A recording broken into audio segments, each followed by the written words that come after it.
10사람이 기브아에 와서 사울에게 말하여 이르되 다윗이 광야 앞 하길라 산에 숨지 아니하였느냐 하매 사울이 일어나 십광야에서 다윗을 찾으려고 이스라엘에서 택한 사람 3,000명과 함께 십광야로 내려가서 사울이 광야 앞 하길라 산 길가에 진치니라.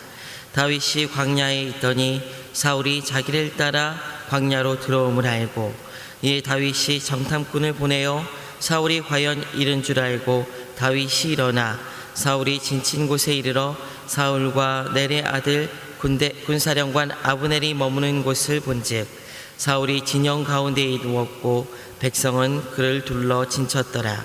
이에 다윗이 햇사람 아히멜렉과 스루야의 아들 요압의 아우 아비새에게 물어 이르되 누가 나와 더불어 진영에 내려가서 사울에게 이르겠느냐 하니 아비새가 이르되 내가 함께 가겠나이다. 다윗이 아비새가 밤에 그 백성에게 나아가 본즉 사울이 진영 가운데에 누워 자고 창은 머리 곁 땅에 꽂혀 있고 아브넬과 백성들은 그를 둘러 누웠는지라. 아비새가 다윗에게 이르되 하나님이 오늘 당신의 원수를 당신의 손에 넘기셨나이다. 그러므로 청하오니 내가 창으로 그를 찔러 단번에 땅에 꽂게 하소서. 내가 그를 두 번 찌를 것이 없으리이다 하니 다윗이 아비새에게 이르되 죽이지 말라. 누구든지 손을 들어 여호와의 기름 부은 자를 치면 죄가 없겠느냐 하고 다윗이 또 이르되 여호와께서 살아계심을 두고 맹세하노니 여호와께서 그를 치시리니 혹은 죽을 날이 이르거나 또는 전장에 나아가서 망하리라. 내가 손을 들어 여호와의 기름 부음 받은 자를 치는 것을 여호와께서 금하시나니 너는 그를 머리 곁에 있는 창과 물병만 가지고 가자. 다윗이 사울의 머리 곁에서 창과 물병을 가지고 떠나가되 아무도 보거나 눈치채지 못하고 깨어있는 사람도 없었으니 이는 여호와께서 그들을 깊이 잠들게 하셨으므로 그들이 다 잠들어 있었기 때문이었더라. 이에 다윗이 건너편으로 가서 멀리 산 꼭대기에 서니 거리가 멀더라. 다윗이 백성과 넬의 아들 아브넬을 대하여 외쳐 이르되 아브넬아 너는 대답하지 아니하느냐 하니 아브넬이 대답하여 이르되 왕을 부르는 너는 누구냐 하더라. 다윗이 아브넬에게 이르되 내가 용사가 아니냐. 이스라엘 가운데 너 같은 자가 누구냐. 그러한데 내가 어찌하여 내 주 왕을 보호하지 아니하느냐. 백성 가운데 한 사람이 내 주 왕을 죽이려고 들어갔었느니라. 내가 행한 이 일이 옳지 못하도다. 여호와께서 살아계심을 두고 맹세하노니 여호와의 기름 부음 받은 너희 주를 보호하지 아니하였느니 쓰니 너는 마땅히 죽을 자이니라. 이제 왕의 창과 왕의 머리 곁에 있던 물병이 어디 있나 보라 하니 사울이 다윗의 음성을 알아듣고 이르되 내 아들 다윗아 이것이 내 음성이냐 하는지라. 다윗이 이르되 내 주 왕이여 내 음성이니이다 하고 또 이르되 내 주는 어찌하여 주의 종을 쫓으시나이까. 내가 무엇을 하였으며 내 손에 무슨 악이 있나이까. 원하건대 내 주 왕은 이제 종의 말을 들으소서. 만일 왕을 충동시켜 나를 해하려 하는 이가 여호와시면 여호와께서는 재물을 받으시기를 원하나이다마는 만일 사람들이면 그들이 여호와 앞에 저주를 받으리니 이는 그들이 이르기를 너는 가서 다른 신을 섬기라 하고 오늘 나를 쫓아내어 여호와의 기업에 참여하지 못하게 함이니이다. 그런즉 원하건대 여호와 앞에서 먼 이곳에서 이제 나의 피가 땅에 흐르지 말게 하옵소서. 이는 산에서 매출하기를 사냥하는 자와 같이 이스라엘 왕이 한 벼룩을 수색하러 나오셨음이니이다. 사울이 이르되 내가 범죄하였도다. 내 아들 다윗아 돌아오라.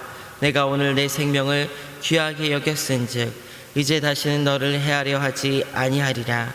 내가 어리석은 일을 하였으니 대단히 잘못되었도다 하는지라. 다윗이 대답하여 이르되 왕은 창을 부소서. 한 소년을 보내어 가져가게 하소서. 여호와께서 사람에게 그의 공의와 신실을 따라 갚으시리니 이는 여호와께서 오늘 왕을 내 손에 넘기셨으되 나는 손을 들어 여호와의 기름 부음 바른 자 치기를 원하지 아니하였음이니이다. 오늘 왕의 생명을 내가 중히 여긴 것 같이 내 생명을 여호와께서 중히 여기셔서 모든 환난에서 나를 구하여 내시기를 바라나이다 하니라. 사울이 다윗에게 이르되 내 아들 다윗아 내게 복이 있을지로다. 내가 큰 일을 행하겠고 반드시 승리를 얻으리라 하니라. 다윗은 자기 길로 가고 사울은 자기 곳으로 돌아가니라. 아멘. 현대 그리스도인들에게 문제가 되는 것 중 하나가 쉽게 편하게 신앙생활을 하려고 한다는 점입니다. 이것이 문제가 되는 이유는 그리스도인들은 쉽게 편하게 믿음의 길을 걸어갈 수가 없기 때문입니다. 그리스도인으로서 구원의 길을 걸어간다는 것 자체가 쉬운 길이 아니라는 것입니다. 편한 길이 아니라는 거예요.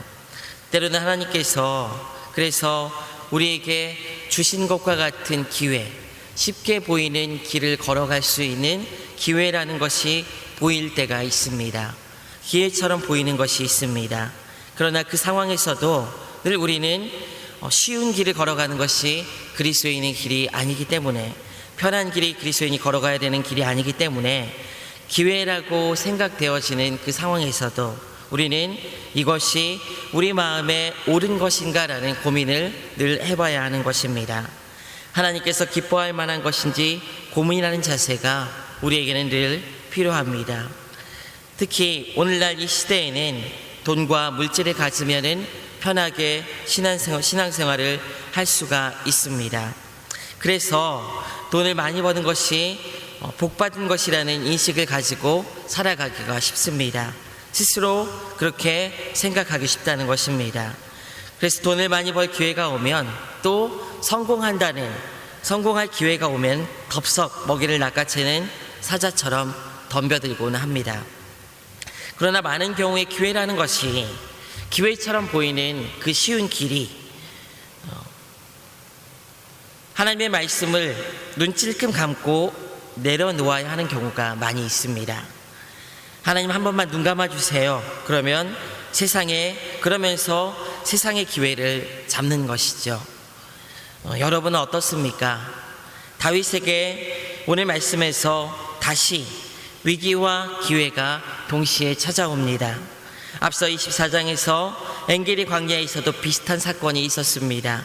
사울이 3,000명이나 되는 사람들을 동원해서 다윗을 죽이기 위해서 찾아 나선 것입니다. 다윗이 하길라 산에 숨어 있다는 첩보를 들은 사울은 서둘러 십광야로 3,000명이나 되는 사람들을 데리고 십광야로 오게 됩니다. 그리고 하길라 산 길가에 이제 진을 치게 된 것입니다. 그러나 다윗은 이런 사울의 행보를 이미 파악하고 밤에 아비새와 함께 사울의 진영에 숨어들게 됩니다.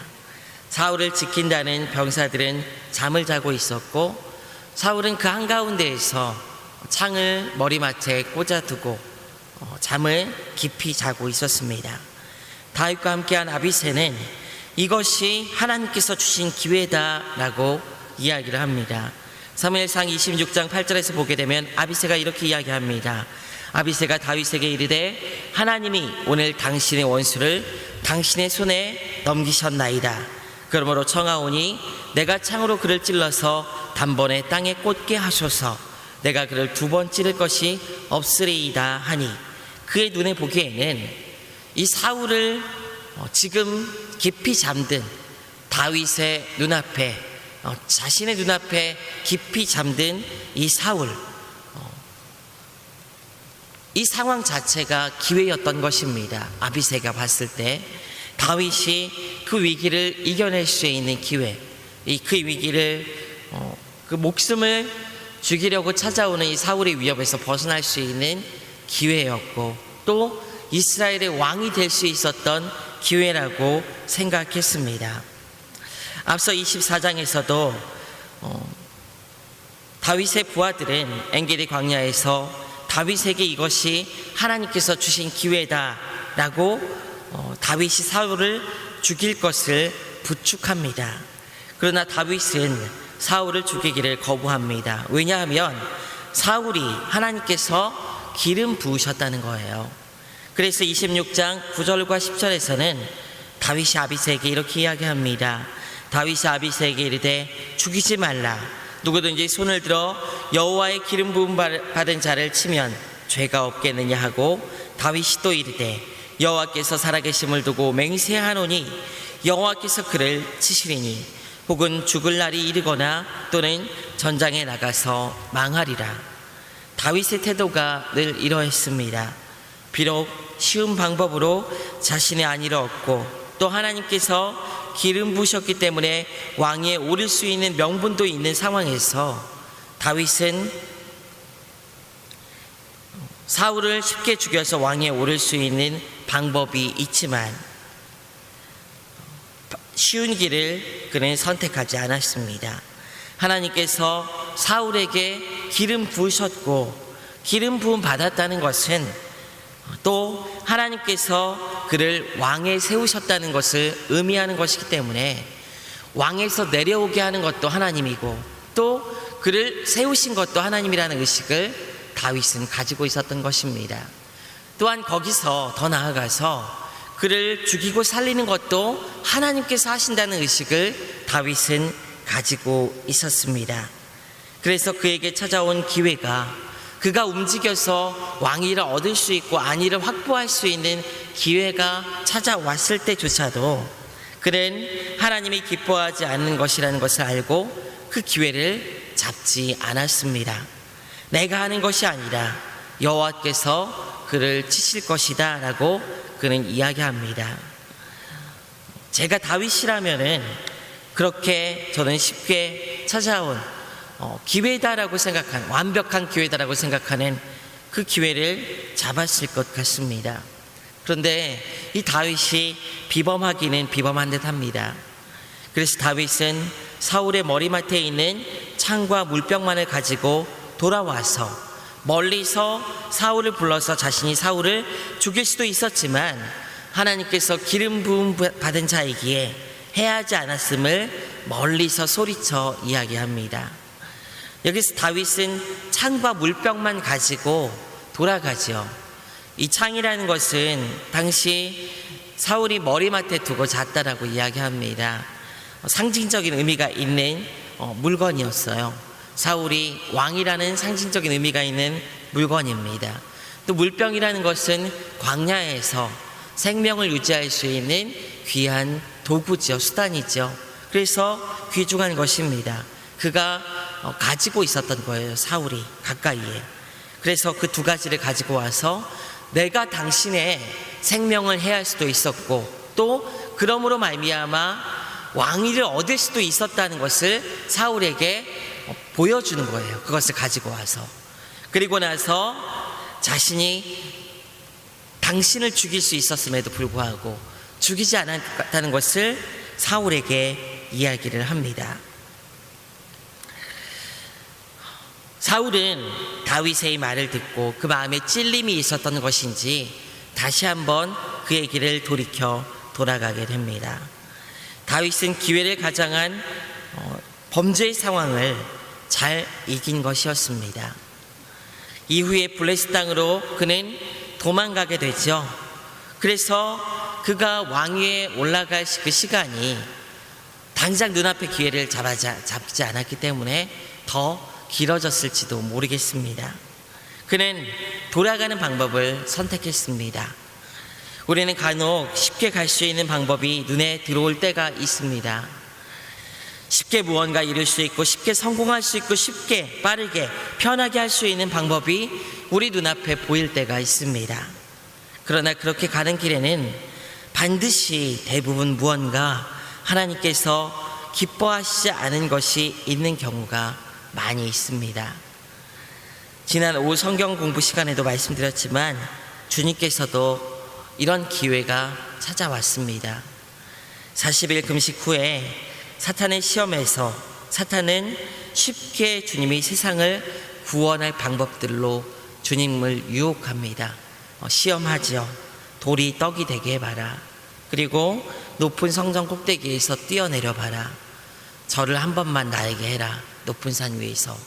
다 쉬운 방법이었어요. 쉬운 방법. 쉬운 방법으로 세상을 구원할 수 있는 방법을 주님께 가지고 찾아와서 유혹했던 것입니다. 그런데 주님께서는 이 3번의 스탄 시험에 한 번도 응하지 않으십니다. 모두 다 쉽게 빠르게 할 수 있는 방법입니다. 그런데 그런 방법으로는 주님께서 세상을 구원할 수 없다는 것을 주님께서는 잘 아셨습니다. 눈앞에는 쉬운 방법처럼 보이지만 결국 그 길이 구원의 길이 아니라는 것을 주님께서는 아셨던 것입니다. 모든 일에는 결과도 중요하지만 결과까지 가는 과정 자체가 더 중요합니다. 특히 그리스도인들에게 있어서 구원의 길을 걸어가는 인생의 과정은 그것이 구원으로 가는 과정이 아니라 그것 자체가 구원의 길이라는 것을 우리는 기억해야 합니다. 말씀이 내 삶에 있고 내 안에 있고 그 말씀에 따라 나에게 찾아온 기회라고 생각되어지는 그것을 거부할 줄도 알고 때로는 내려놓을 줄도 알아야 되는 그것 자체가 구원이라는 거예요. 구원의 길을 걸어가고 있는 그것 자체가 구원에 있어서 필수적인 코스라는 거예요. 구원만 얻으면 됐지, 이것이 아니라는 것입니다. 세상은 우리에게 쉬운 방법이 있다고 유혹을 합니다. 쉽게 돈을 벌고 편하게 성공하고 이것이 기회다라고 이야기하는 경우가 많이 있습니다. 부동산 광풍이 불 때 세상은 우리에게 집을 사야 한다라고 이야기를 했습니다. 그런데 결국 내가 싸게 사서 비싸게 팔면 비싸게 사는 사람은 손해보는 구조가 그 안에 있는 거예요. 결국 환경오염 물질을 많이 배출하는 기업에서 환경오염 물질을 정화하는 시설을 갖추지 않으면 돈을 더 잘 벌 수도 있습니다. 그래서 밤에 몰래 폐수를 버리곤 하는 기사가 간혹 뜨기도 합니다. 정당한 입찰 경쟁을 통해서 사업권을 따낼 때 뇌물을 쓰면 좀 편하게 입찰 경쟁을 할 수가 있습니다. 쉬운 길이 있어요. 쉽게 보이는 길이 있습니다. 뇌물을 댈 수 있는 사람을 알 때가 있습니다. 일생의 기회라고 생각되어집니다. 그러면 이것은 하나님께서 우리에게 주신 기회입니까, 여러분? 이것이 기회입니까? 아이를 키울 때도 그렇습니다. 애들이 말을 잘 듣게 하는 쉬운 방법이 있어요. 무섭게 하면 됩니다. 무섭게. 매를 들고 그냥 막 때리면 돼요. 무섭게 때리면 돼요.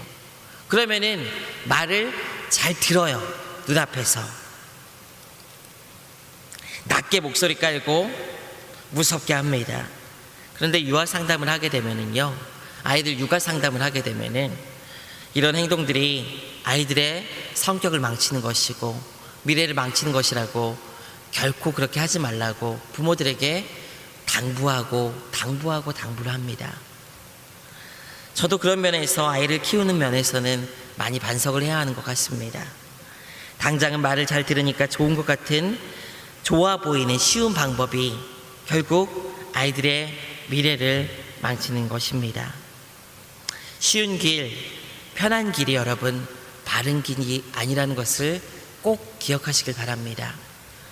특히 그리스도인들이 믿음의 길을 걸어가고 하나님의 일이 나를 통해서 나의 주변에서 일어나며 주의 나라가 확장되어져 가는 과정 가운데 쉽게 보이는 길, 그것들은 대부분 바른 길이 아니기가 쉽습니다. 사랑하는 성도 여러분, 쉬운 길을 선택하지 말고 옳고 바른 길을 선택할 수 있는 그리스도인들이 되시기를 부탁드리겠습니다. 하나님의 말씀의 기준을 가지고 기회라고 생각되는 것, 쉬운 방법, 편한 방법이 하나님께서 원하시는 것인가, 하나님이 기뻐하시겠는가 판단하는 말씀의 지혜가 있기를 원합니다. 그럴 때 비록 세상적으로는 편하지 않을 수 있습니다. 또 잃는 것이 있을 수도 있습니다. 손해를 보는 때도 많이 있습니다. 그러나 그렇게 잃는 것, 그렇게 돌아가는 것, 그리고 손해보는 것이 결코 낭비이고 실패는 여러분 아닙니다. 우리의 인생 그것 자체로 하나님의 말씀에 따라 손해보는 그 삶 자체가 바로 하나님께서 기뻐 받으실 만한 것이기 때문입니다. 마음에 어떤 때는 고민이 들 때가 있어요. 쉬운 방법, 편한 방법으로 살고 싶습니다. 내가 목회자가 되지 않았다면 혹시 더 좋고 편한 직업을 가지고 있지 않았을까? 이런 방법으로 돈을 더 벌면 편하지 않았을까? 크게는 인생의 문제에 대해서, 작게는 신호등을 건너는, 횡단보도를 건너는 그 사소한 문제까지, 교통법규를 조금 위반하면은 쉽게 건널 수 있는데, 빨리 갈 수 있는데, 이런 사소한 문제까지.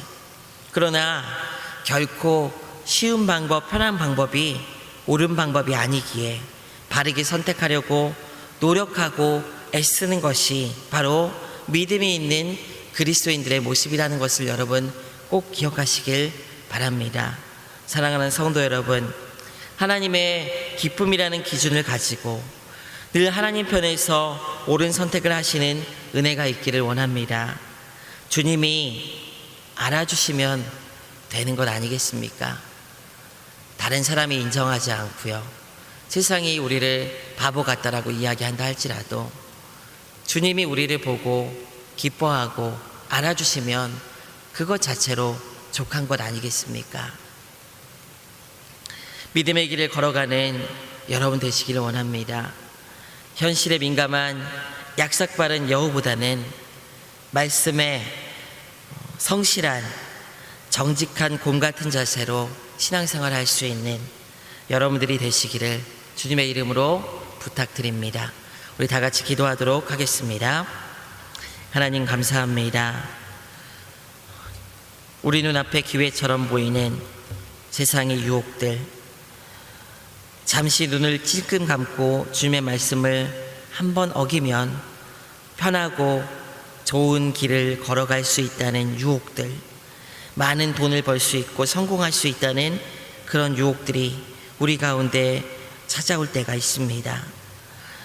크게는 우리 인생의 진로를 바꿀 수 있는 문제에서부터, 작게는 우리의 삶의 매 순간순간 찾아오는 선택의 문제에 있어서 우리는 죄와 하나님 말씀 사이에서 고민하고 갈등할 때가 있습니다. 주님, 우리의 마음에 믿음과 말씀이라는 원칙이 분명하게 세워져 주의 말씀에 따라 하나님의 기쁨이 되는 선택을 해갈 수 있는 믿음이 있는 그리스도인들이 될 수 있도록 인도하여 주시옵소서. 세상이 우리에게 바보 같다 이야기하고 돌아가는 길이고 때로는 손해를 보아야 하는 상황에서조차도 주님께서 기뻐하시면 그것으로 족하다라는 마음을 가지고 아버지께서 원하시는 믿음의 선택을 할 수 있는 지혜롭고 또 건강한 그리스도인들 될 수 있도록 우리의 삶을 끌어주시고 성령께서 인도하여 주시고 말씀을 더하여 주셔서 구원의 길을, 그 좁은 길을 제대로 걸어갈 수 있는 믿음의 사람들이 될 수 있도록 주님께서 인도하여 주시옵소서. 감사드리오며 살아계신 우리 주 예수 그리스도의 이름으로 기도드리옵나이다. 아멘.